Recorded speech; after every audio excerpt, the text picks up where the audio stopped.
Hairdressing Year 1. The first things we are looking at is safety signs, and the three key words that we discussed in class is a hazard. Hazard is something with the potential to cause harm.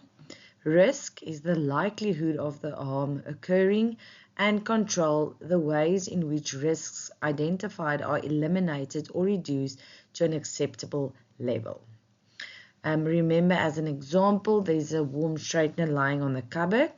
Is it a hazard? Yes, a straightener can be dangerous. What is the risk of you touching the straightener and a small girl walking by and wanting to play with the straightener? And then what do you do to control the situation? You either unplug it, let it cool down and put it away, or you call the teacher to come and help. Then important is the safety signs. So the first one is prohibition. It's not allowed, and it is a circle with a diagonal bar through it, and it is red. It's always red, and red means stop.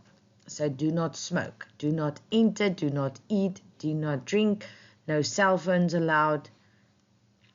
And then the next one is mandatory action. It's a circle and it's blue, and blue means obey. It's mandatory. Okay, so if you see this one, you know that you are supposed to do what is on the sign. So wear safety glasses, wear a helmet, wear safety shoes, wear a name tag. Then the next one is a warning sign, and it is an equilateral triangle. It's yellow, and yellow means there's a risk of danger. Okay, for example, this one, you can see there's flames, so it says watch out, it's a flammable material. The next one is information about safe conditions. It's a square or a rectangle, and it's green, and green means go. So for example, the escape route and the first aid. And where do you go in an emergency? Emergency stairs. And when we do a fire drill at school, they show you where we should come together. There's on the building sites, there's safety signs that's green that shows you where to go. Then fire safety, it's a square or a rectangle, and normally with a fire it has the flames on the side. So it says there's a fire extinguisher or a fire hose or a fire blanket or a fire ladder or a fire alarm. Okay, what is an emergency? An emergency can be defined as a dangerous situation that requires immediate and urgent action. Your work environment determines the type of emergencies that can occur. Okay, then you need to know and learn the terminology of hairdressing.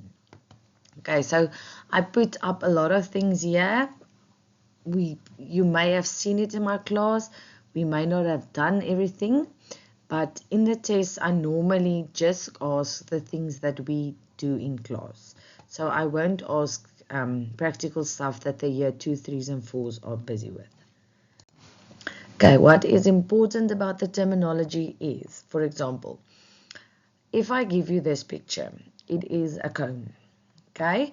But you need to be more specific. You need to be able to tell me this is an afro comb.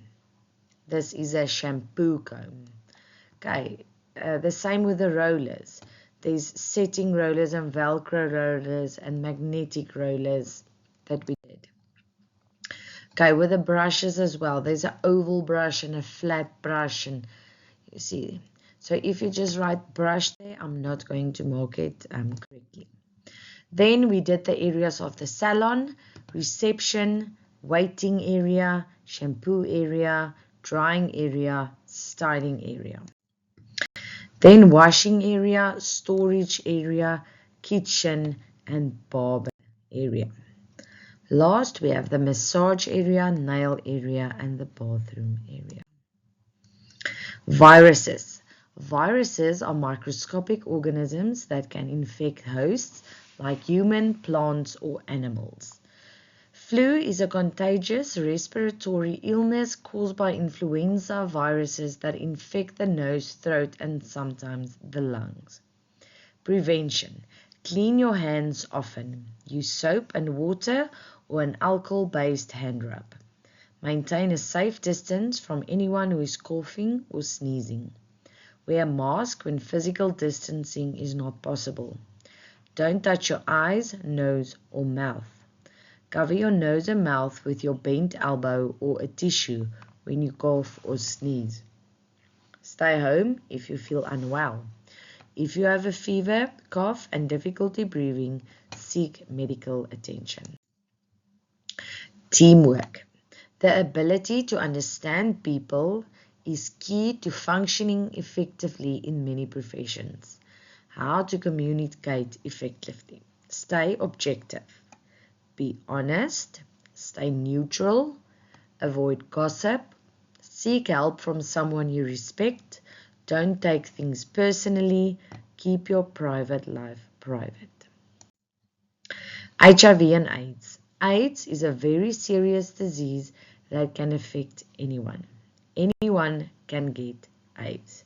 There is no cure for HIV and AIDS, although many patients live long lives if they take medication. And the medication is called antiretroviral. Precautions. Use rubber gloves when working with blood or bodily fluids. Disinfect blood with jig or bleach.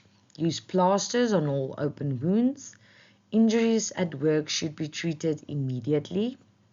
Evacuate or look for risks and dangers to others. Dispose of materials that contains blood, like needles. Do not share personal items and disinfect all implements after the client has used them. If you are sexually active, test yourself regularly because your HIV status can change. If you accidentally come into contact with blood, rinse the area with running water. Go and test yourself. And this test is called the ELISA test. Then the colors. We did the colors in class and you painted it as well.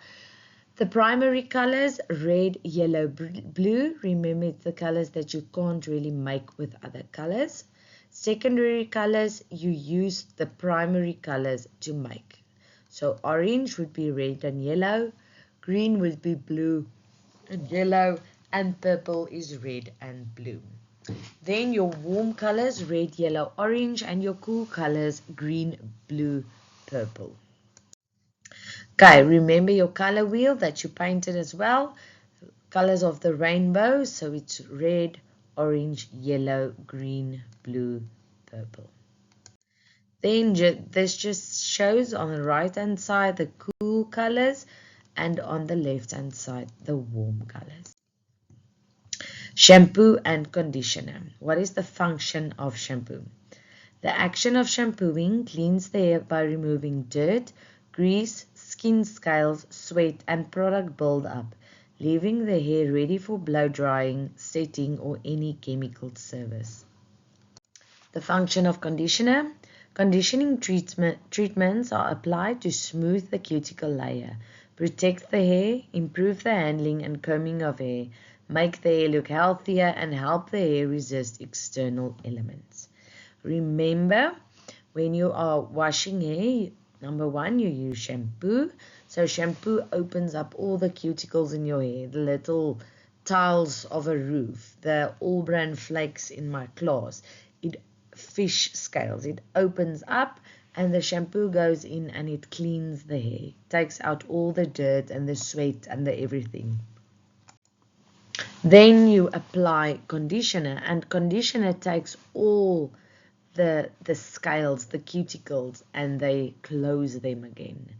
That is why when you wash your hair with shampoo and you dry it, it tends to be a little rough.